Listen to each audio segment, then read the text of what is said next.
Hardy Construction. What's up, everybody? It's the Hardy Construction. You can find us at hardyconstruction.tumblr.com, youtube.com/hardyconstruction, as well as facebook.com/the Hardy Construction with yours comp, and Harpy Pants. and today's film is Prince of Darkness, John Carpenter, 1987. Prince of Darkness, 1987, directed by John Carpenter, written by John Carpenter as Martin Quatermass, also known as... He changed his name? Yeah, remember he wrote, I think they do that so if, like, the movie stinks, then, like, people will be like, I'm blaming Martin Quatermass. Martin Quatermass made a horrible movie. He stinks! It's almost, that was my... But what if it's good? What if it's good? Then that's when he reveals it. Then he goes, I'm John Carpenter. I was a liar all this time. But there was also, remember he did... Quatermass. What was the name that he used for They Lived? He used, like, Frank... what was that name? He used some sort of... Frank Drebin. Oh, anyway, a research team finds a mysterious cylinder in a deserted church. If opened, it could mean the end of the world. That's not what happened. They're full of crap. That kind of is what happened. Bullshit. What do you mean? No, it was in there already. Oh, whatever. No, they told him it was there, didn't they? All right, let's get into what this this okay movie was about. Anyway, I got to see who directed. Frank Armitage. Frank Armitage, thank you. That's what I was looking for. I was trying to be whatever. Okay, so this movie is a much maligned, not should I say maligned, but is a quasi classic of John Carpenter. It's not as beloved as his other films, I believe, as like They Live or In the Mouth of Madness. I hear a lot of good things about In the Mouth of Madness, which is It's a really weird movie. Well, that I want to review because that's part of like the Thing trilogy, basically. Yeah, he made it as part of an apocalypse trilogy, and we'll get into that. I think there's something interesting about this film. Like, I don't think it's a great movie. I don't think it's a bad movie. I think it's an interesting movie, which is strange because it's like an interesting horror film, and that's a weird thing to say about a film because actually, this is part of his apocalypse trilogy too. Yeah, that's what I just said. What do you think I was saying? Oh, I thought we were talking about The Thing and Mouth of Madness. Okay, yeah, it's part of that apocalypse trilogy. You're reading the IMDb as well, right? So, yeah. So this film is about. How does it start out, Danny?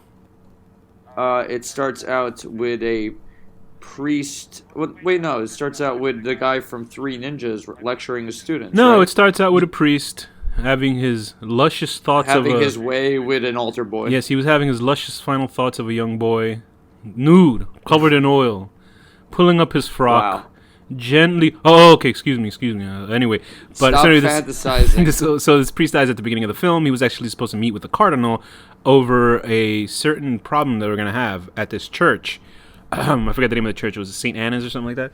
So what we end up seeing Father Donald Pleasant is playing a character named Priest. I guess they didn't give him a name in the movie. Isn't he Dr. Loomis? Yeah, I think his name was Father Loomis in this too. That's what it says in the trivia for the film. Although I don't remember. I'm looking at the thing. It just says Priest. I know that's what I say too. But apparently in the trivia it says whoever wrote trivia was full of crap. But that professor, I couldn't place him, and then I was like, "Oh my god, he's from Three Ninjas." I looked it up. Like, it's weird, because Donald Pleasance is one of those actors that's he could do anything and it'd be fine, sort of like Malcolm McDowell or Hannibal Lecter. Right.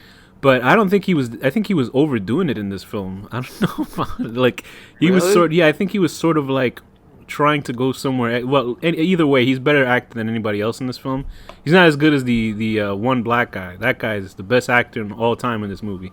But anyway, so you really didn't like that. His acting in this movie was terrible. Like usually, I don't want. I actually thought it wasn't so bad. Usually, I don't want the black character to die first in horror films. I want to see them change it. But he was the first one. Please kill this guy. This guy stinks. But then I showed you the excuse me, very offensive. The African American actor, Jesse Lawrence Ferguson, who plays Calder, the laughing man. When he looks into the mirror and cries, I showed Danny a sequence. He was in the film Boys in the Hood. Wait, where he who's plays Danny? That's not my name. When he plays the racist police officer, and he was actually very good acting in that film. So I was trying to wonder. I was wondering what kind of character he was playing in this. That was amazing to me because I had seen Don't Be a Menace to South Central, and they make that joke in there, and I never understood the joke. And I just thought it was the Wayans brothers being like random or something. Yeah. And then when you showed me that clip, it was like, oh my god, I finally understand. Either way, let's go back. So there's about 14 characters in this film. There's actually so many main characters in this film that It almost, you don't need to keep track of them. Yeah, but there were so many characters that towards the second half of the film, remember that other guy that gets squirted in the mouth? The one who was barricading the door? I didn't know he was in the movie. Yeah. He was a character. When I saw his character, I was like, who the hell is this guy? Because everybody else, I kind of got used to looking at them. And then I saw him and I was like, who's this guy? Like, I don't know who the fuck he was. He was a guy with like a mullet from nowhere. Anyway, so there's Brian Marsh, who's played by Jameson Parker. He's the quasi-lead of the film. He's Stan Marsh's older brother. He's a guy with a mustache. And I was like, what is this guy doing in this film? It's a good mustache, too. It is, but these people are in college for, like, quantum physics, right? Kind of like a really high-end sort of thinking man school. Not dumb people like you and I who went to art school who have no future. Yeah. Just kidding. True. Anyway, he was a guy from... I was like, who is this guy? And I guess he was from Simon and Simon, a show that had, like, two guys that were, like... It was a pretty successful show.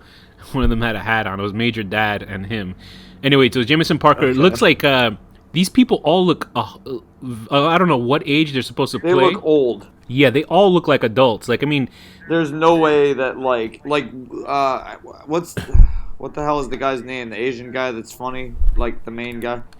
Oh, Victor Wong, who plays Professor Howard Byrack? No, not him. Like, the student. The one that's, Dennis Dunn, who plays Walter? Yeah, that guy's awesome. So, there's a point where he's like... But I made plans for this weekend, like the way like a college kid would. Right. But it's like he's like weird. 35. Because these people look like they're in their 30s in the film, and they're supposed to be like college students. But I think they're probably med students, where you know how you have to spend like 9 years in school. So I think that's what they are. I think they're a little bit older, but they look like in their 30s. That's what's strange about the film. They all talk like... Some of them even look like they're in their 40s. Yeah, so Jameson Marsh plays Brian Marsh, who's this guy with blonde hair and mustache. He looks like he walked out of a porno film. Seems like a nice guy. Like a hot porno. There's Lisa Blount. That name sounds like a sexual act. She's playing Catherine Danforth, who's the quasi-female... protagonist in the film. She ends up being the hero. So yes, Dennis Dunn, who plays Walter, is the Asian guy.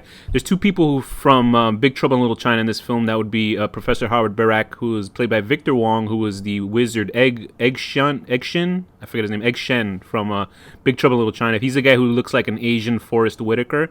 And Dennis Dunn was the Asian male lead of Big Trouble in Little China. A fantastic... That's funny. He looks like an Asian Forrest Whitaker. He does. No, that's great. That's perfect. And Dennis Dunn was the male lead in Big Trouble in Little China. Big Trouble in Little China is a fantastic John Carpenter film. Fantastic theme song, awesome villains. Oh, did you ever see it? I've seen bits and pieces. That's a great movie. It's a fun movie.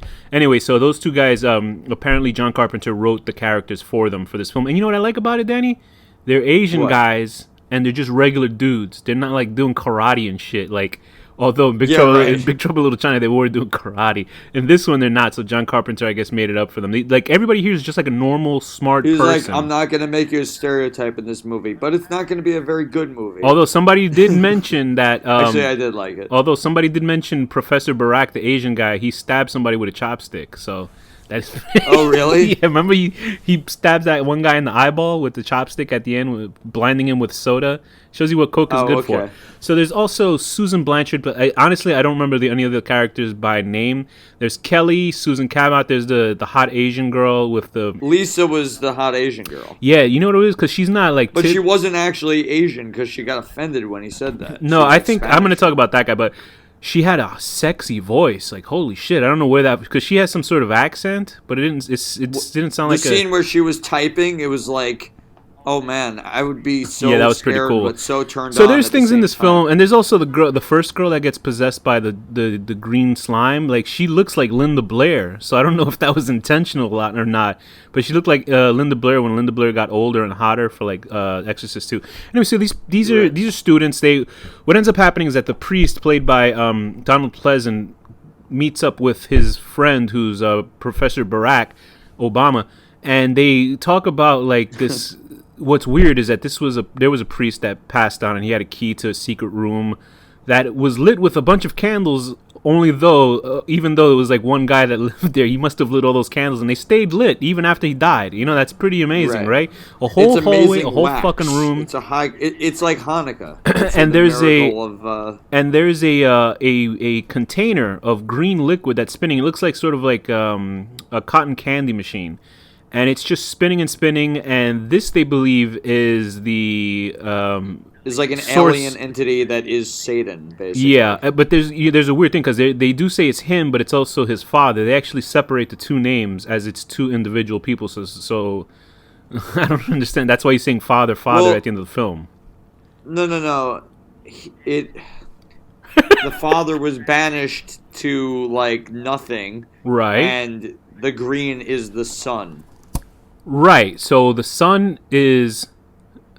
Whatever, it's both name. The one name that they use for the same Prince of Darkness name, you know, like the opposite of God. It's both. They separate it as two beings, as one is the father, one is the son. It's an interesting film. It's a metaphysical film, and they go into a lot of scientific things. That's one thing that it's a not predictable film. Like, I didn't know what was going to happen. It goes predictable in the sense that it becomes a monster movie halfway. It's always a monster movie, but it's more like a weird sort of zombie film. So there's a second half, but not a typical zombie film. My definition of a zombie film is people that are possessed and they're trying to attack you, which you can say is a possession film. But that's a demon to me. Right, same shit. It's just a group of people. It's not the same shit. We've gone over this already. It's like with Demon Knight. It's people that are possessed. It's a group of monsters coming to attack you. It's the same shit as a zombie film. There's the difference. Demons have an intelligence to them. Zombies don't. So these people are dead, right? And they're possessed. So they're zombies. They're not. Right? They're not dead. Oh no, they're not dead. So when the demons leave them, are they alive? Well, they were already alive. Very good. I'm a genius. So anyway, let's roll it back. Listen, they have an intelligence. They're conscious and controlled by something. The same way I'm not going to say that in I Am Legend, those aren't zombies either. Those are like some kind of weird mutant vampire thing. So let's just get into the weirdness that this film is. This is not a typical horror film. It's a very strange, weird sort of film that I think is intelligently written, but I don't think that it comes together in the end as not that it should be typical in any type of film. There's just so much going on. That's the problem. Yeah, and there's a lot of exposition, but it's interesting exposition where you're like, that's an interesting thought or an idea that I've never had before based on this sort of material, because it is essentially an exorcist film, but it's not dealing with the exorcism as with dealing with the monster straight up. They're mostly talking about it before it actually happens, and when the shit hits the fan, meaning these possessed homeless people or their possessed co-workers or students, colleagues start attacking. I don't understand why the big bad Prince of Darkness needs to bother with people inside of a building and attack them one by one. Well, it isn't. This is what it is. It needs to get a vessel. He needs his son to take human form and pull him out through the mirror. Yeah, so this is one thing. They what did they say? This is one of the things in trivia. It's written by somebody in trivia in the IMDb. It says Kelly is selected by, I guess Kelly is the blonde. She's selected green fluid into the vase to be possessed by him in order to free his father, trapped in the antimatter universe at the other side of the mirrors. Since then, Kelly is a woman and therefore capable to bring life. Kelly is turned into the version of Mary, bringing the monster. Instead, Jesus what the hell? Instead of Jesus, because he is selected by, oh Christ, whoever wrote that needs to learn English. But they're essentially saying a female. Maybe they don't speak English as a first language. Well, don't write it in English then. Anyway, so she's essentially a vessel for, like you said, she is pregnant, but then she actually just becomes a creature instead of giving birth to a creature, and then she has the power. There's a whole weird thing with mirrors and stuff. I always heard about this film, but I never watched it. I love the effects in this movie, like watching her skin like boil and everything was awesome. What are okay? So let's just get into the basic storyline of the film. When the students get into the house, what is like the meat of this film? What is going on in this movie? Because I think like a regular person who's wanting to watch a horror film, I think they're going to be sort of disappointed and sort of like confused by what's going on, because there is a lot of exposition in this film. What is going on with this movie? I mean, the basic concept is almost like if you guys are familiar with like Abyss or something, like not Abyss. What am I saying? Sphere, like the movie Sphere. Okay. Where you get a group of scientists that all have their own specialties to like study this weird foreign object that no one understands, and then, and I won't ruin Sphere. It's actually a really good book. You should read it. But yeah, and then they all end up getting fucking possessed and killed and shit. And I thought it was really well done. The effects were awesome. It was just kind of jumbled mess. There's a couple of 80s stuff that they have in here that's basically useless, like Brian Marsh's relationship with Catherine. He sees her. He actually sees her like with another guy. She's sort of a girl who doesn't want to be tied down to relationships, so he actually sees her. He sees her with another guy, and then he asks her out, and they end up having sex.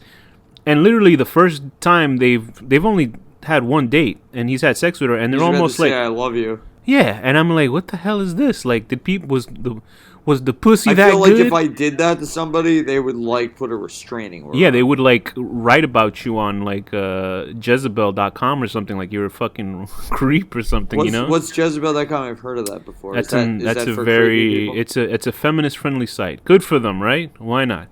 And they and it's interesting because men are pigs.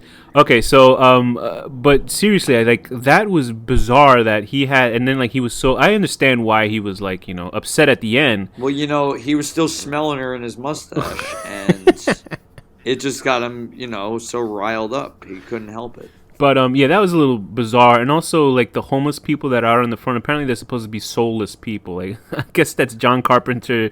What he's saying about the homeless, that they're scum and they have no. Well, I didn't see them actually as homeless. In my mind, I didn't think they looked homeless. Like vagrants and crazy people, like homeless though. What did you think? They were just regular people? I'm sure some of them were homeless, but I mean, I thought it was just like people being called to Satan from all around the town. Oh, okay. I thought they were people. just. I thought it was like regular people, like like our mom or something like that. Okay, so this is what happens in the trivia. It says Alice. My mom's a Satan worshiper. Alice Cooper states that he was directed to act emotionless and brain dead by John Carpenter. The street people were soulless.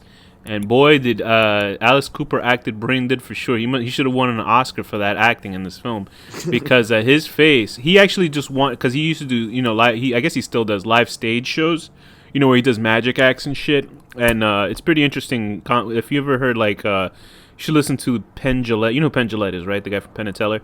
He has a podcast and he talked to Amazing Randy. And Amazing Randy is like this ultra super anti-religious guy. Like he's sort of Penn Jillette's kind of a dick with the whole atheism. Yeah, he is. Although I get it. Yeah, no, I know. I understand. There's like ultra ignorant ways of acting people that way. Take everything. Okay, that's not my point. But Randy Marsh used to do magic tricks for Alice Cooper, and Alice Cooper was going to do a magic trick. He wanted to see this magic trick that they were doing in the film. And John Carpenter says, "You want to be in the movie?" And Alice Cooper said, "Yeah." So that's why you see Alice Cooper in this film. He's a bad actor while not even acting in the film. It's great.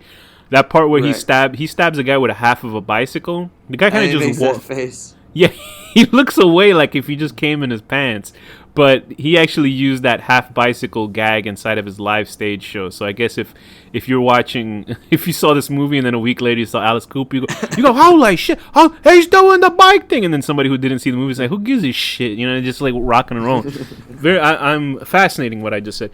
But Alice Cooper. No, that was super interesting. There's some interesting creepy stuff in this film. I actually thought it has this creeping dread to it, especially the part where they have they did the scene where they shot it on home video and then they filmed it off of television with a camera, like an actual film camera. The part where it's like a camera just going in front of a church. These people are having the same dream of the year 1999.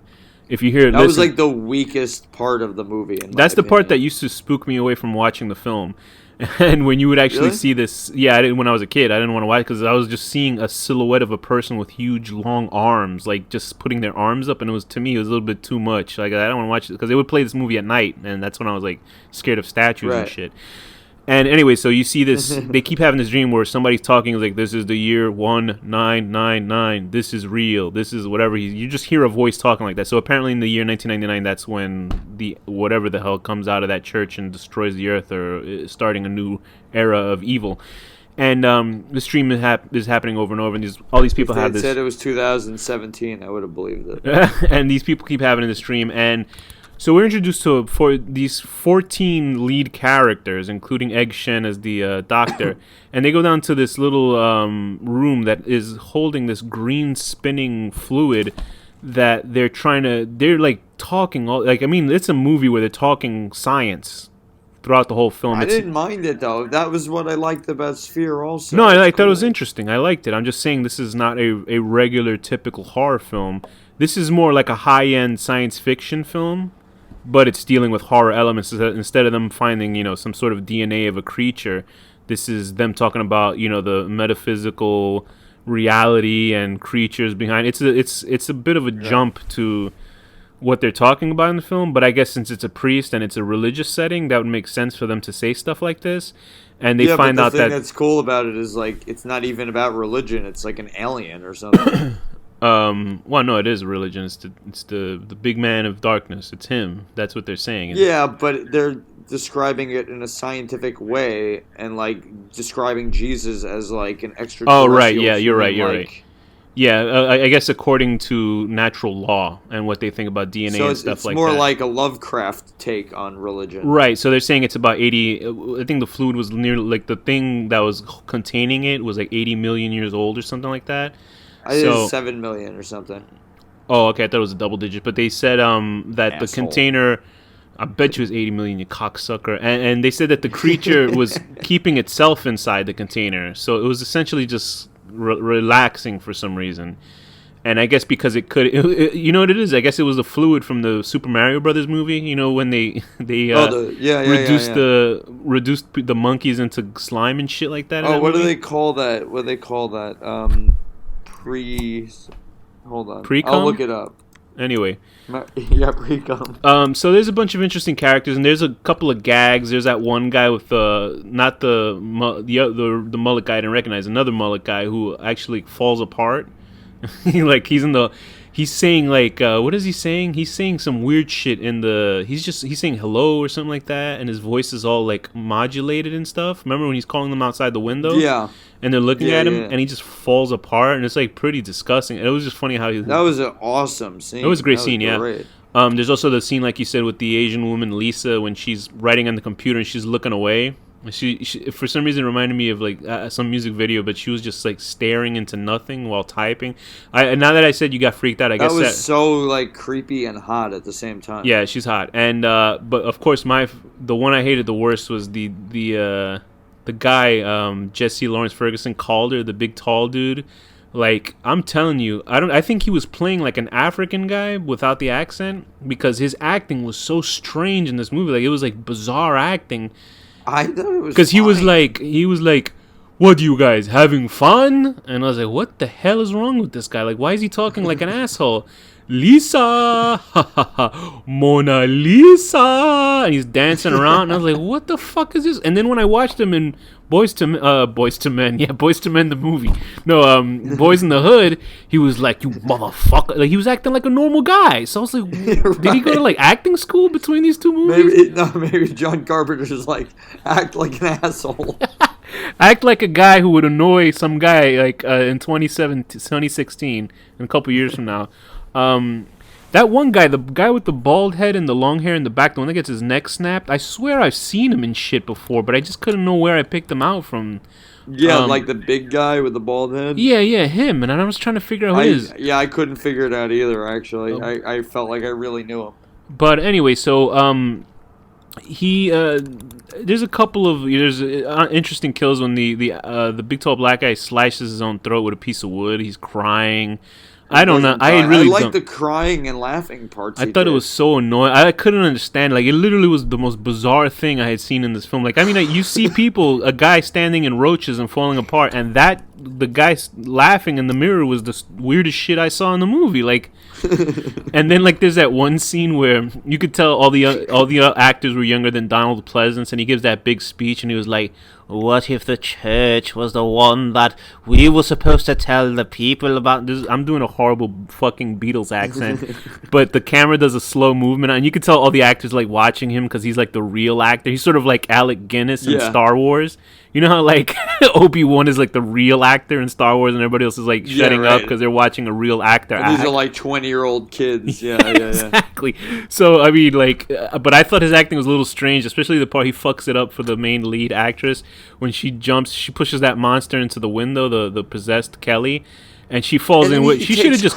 Did you notice he took credit? Yeah, he did. He was like, "I, with the strength of God and with me." I love doing this voice. I'm sorry. I sound like Dr. Frankenstein. Asshole. Like that girl, fucking like got rid of her whole life for that asshole. He should have done like like a break dance and shit. That would have been awesome, like in the 80s. And he just puts on big shades, and he's wearing like giant sneakers and like big baggy pants. He's moonwalking, but he throws an axe and breaks a mirror, and all of a sudden he goes, "I'm the best. I'm the best. I did it."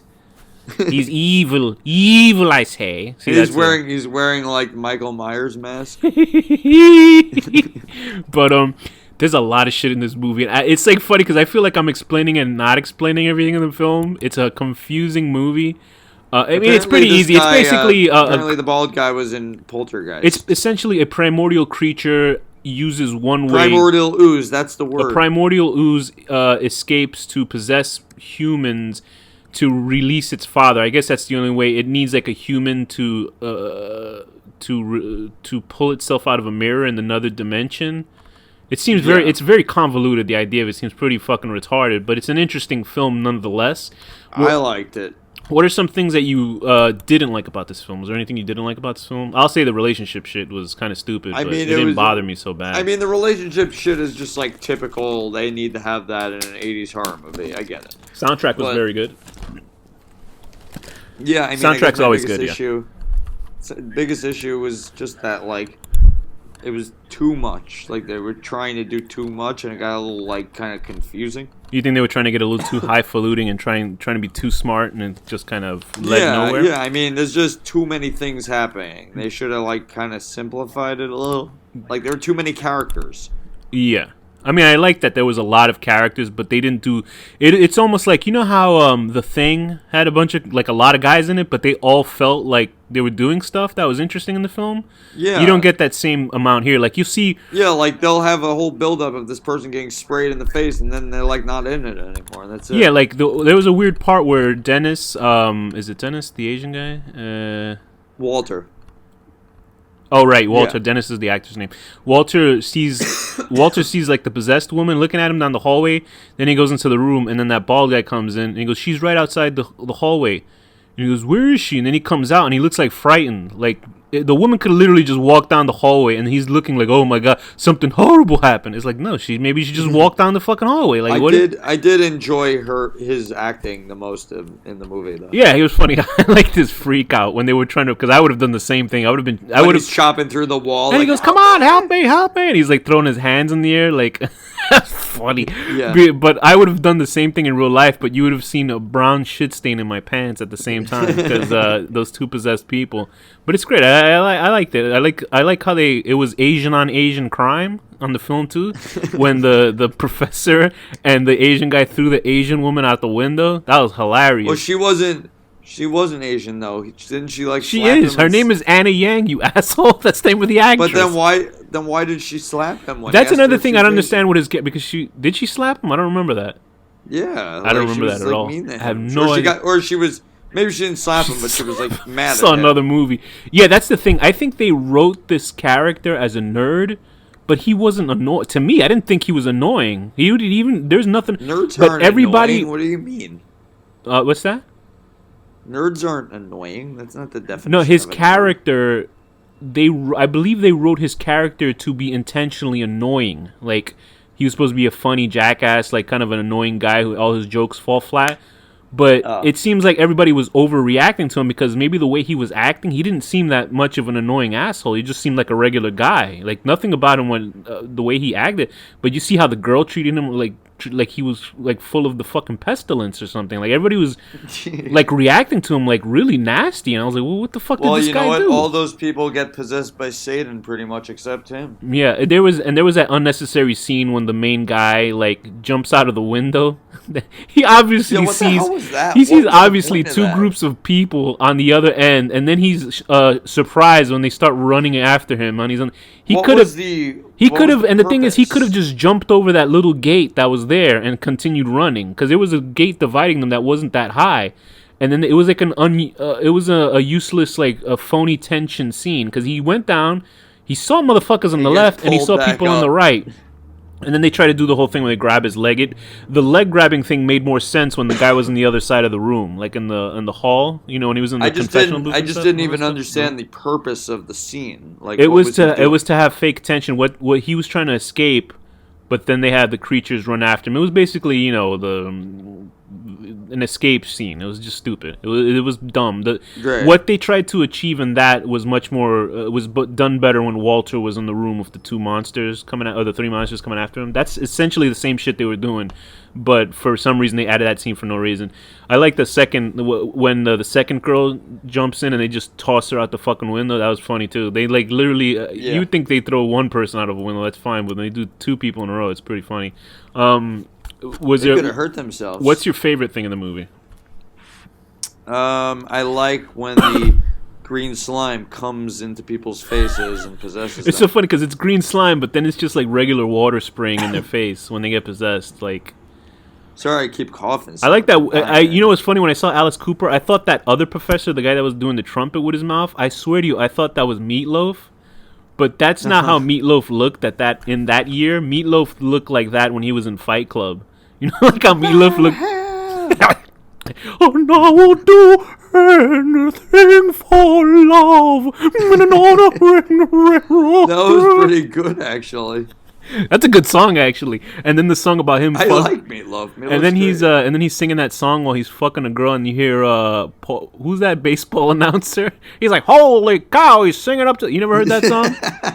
He's like, "Oh, I'm coming." I'm coming. And then he's like, "Holy cow!" He's fingering her pussy. Like oh no, that's not what he said. Paradise by the Dashboard. That one, yeah, that's a great song. It's a song about a guy fucking, and then you hear Phil Rizzuto talking about him fat fuck having sex. I just picture Phil Rizzuto, he like looking with binoculars inside of a back of a car with Meatloaf's hairy ass humping this lady, and he's like, "Holy cow!" And then you see the police arresting him, and he has his veiny purple genitals in his hands while he's announcing. I went too far in there. Anyway, it's a John Carpenter film. It's a John Carpenter in his prime, so to speak, film. He actually had to make this film himself because they wouldn't fund it, and also he was having problems with, you know, studios. Eventually, he had a lot of problems with studios because they wouldn't give him any fucking money after he made that piece of shit In Outer Space with Ice Cube. I like it. But he made so many good movies. I don't know. He did, but you know what? None of his movies made money. His movies made money years after. They didn't make any money when they first started. His movies are cult. He's a cult classic director for a reason, which sucks because his movies are fucking great. His movies are very fun. They're super stylized. They have great genre stuff that they deal with. John Carpenter is an excellent director. He makes great music, but unfortunately, his audience is not enough to warrant him making big money, and he's just started making shitty movies later on. It does suck. And this is an interesting film just to watch a John Carpenter film. And I would say watch it anyway. It might be confusing, but it's still a John Carpenter film from the 80s, which is worth watching. So I would give this movie a 6 out of 10. 6 out of 10. Comically walking down a stairwell where you see Alice Cooper standing there, so you decide to go the other way and comically backpedal as more homeless people come after you, and then you become impaled by a bike and not even having the respect of falling onto your side, but awkwardly falling forward onto a bike as it bounces up and down, and you look like a fucking fool. It's an interesting scene. Okay, I'm gonna give this a 7.1 out of 10. Oh, no, wait. You know what? I'm going to give this a 7 point... No, wait, hold on. And I will do anything for love. I'm going to give this a 511 out of 666. You see, Danny and I were, by the time we were recording this episode, Danny and I were on the street. He had 2 drinks, and this is how strange he sounds after 2 drinks. Hours after. I think Danny and I saw the guy who plays Daryl from The Walking Dead, and he's still... Oh, yeah, we saw Daryl. He's still awestruck. We should have said something to him. We should have said, hey, and he would have told us to go fuck ourselves. No, he doesn't want to be bothered by us. But anyway, so... If you were hot chicks, he would bother with us. I'm going to give this a 5.1 or a 511 out of 666 or a 7.1 out of 10. Man, it's like so unnecessary, but go ahead. I'm just trying to stick with the Satan theme, you know? Okay, 7.1 out of 10.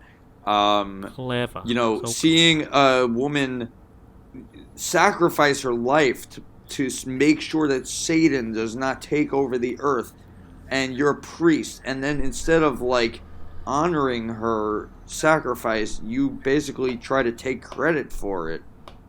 Well, essentially, she is possessed by the monster at the end. She comes back in 1999, right? That's but he doesn't know that. He sees this woman run and push the thing into nothing. No. When the main guy has the nightmare at the end of her coming out of the church at the end as the monster. So yeah, I know. I'm talking about the priest took credit though. He's like, you know, by my will, I prevented it. Blah blah blah, because he broke the mirror. But it's like she's the one that fucking pushed him into the mirror. Did you like that final jump scare at the end in the bed? Because people said they shit bricks when it happened. It was pretty good in one. I saw it years ago. What is the final... What, with her? When he wakes up in the nightmare and then he moves to the right and she's in the bed looking at him. And he goes, oh! And then he looks in the mirror. Do you forget that final shot? That's the final... I did forget that final jump scare. I like the dream, though. Okay, very good. With that, Danny, what's the final word? Susan.